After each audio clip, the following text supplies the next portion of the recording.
Hello friends, hi, welcome to our channel. Hi అండి. ఈరోజు recipe వచ్చేసి పాలాకు పచ్చడి. పాలాకు పచ్చడి ఎలా చేస్తారో రెసిపీ షేర్ చేసుకుంటాను.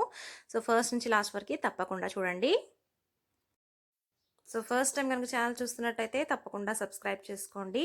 మనకు కావాల్సిన ఇంగ్రీడియంట్స్ పుదీనా, కొత్తిమీర అండి, పచ్చిమిర్చి అండ్ పల్లీలు రోస్ట్ చేసి పెట్టుకున్నాను, అండ్ పాలాకు వాష్ చేసుకున్నాను. కొద్దిగా చింతపండు నానబెట్టేసుకున్నాను. ఇవి మనకు కావాల్సిన ఇంగ్రీడియంట్స్ అండి. పాన్ పెట్టేసుకున్నానండి. ఆయిల్ హీట్ చేసుకున్నాను. ఆయిల్ హీట్ అయిన తర్వాత గ్రీన్ చిల్లీస్ యాడ్ చేస్తున్నాను. నేను ఒక 10 గ్రీన్ చిల్లీస్ తీసుకున్నానండి. కారంకి తగినట్టు కావాలంటే కొద్దిగా ఎక్కువ యాడ్ చేసుకోవచ్చు.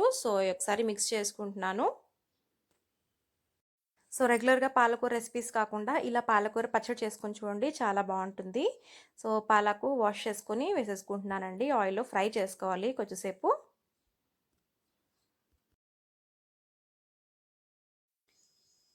ఒకసారి పాలకు మిక్స్ చేసుకుంటున్నానండి. తర్వాత పుదీనా యాడ్ చేస్తున్నాను. పుదీనా వచ్చేసి ఫ్లేవర్ ఎక్కువ కావాలంటే కొంచెం ఎక్కువ యాడ్ చేసుకోవచ్చు. నేను కొద్దిగా యాడ్ చేస్తున్నాను. అండ్ కొత్తిమీర యాడ్ చేసుకుంటున్నాను.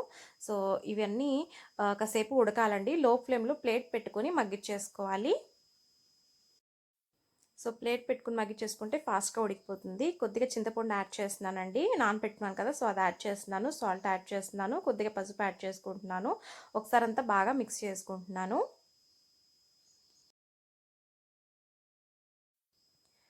ఇలా ఆయిల్ సపరేట్ అయ్యేదాకా ఫ్రై చేసుకోవాలండి. ఫ్రై చేసుకున్న తర్వాత ఆపేసి చల్లార్చుకోవాలి.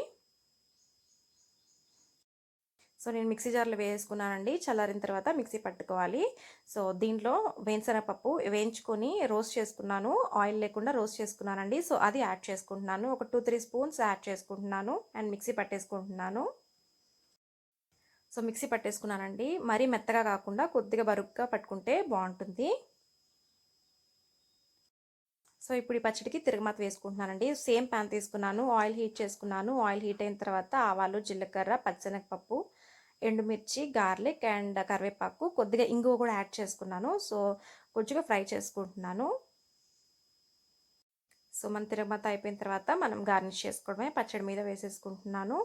తప్పకుండా ట్రై చేయండి, చాలా బాగుంటుంది. రైస్లోకి నెయ్యి వేసుకుని తింటే సూపర్గా ఉంటుంది. తప్పకుండా ట్రై చేయండి. మరిన్ని వీడియోస్ కోసం లైక్, షేర్ అండ్ సబ్స్క్రైబ్ చేసుకోండి. Thank you for watching.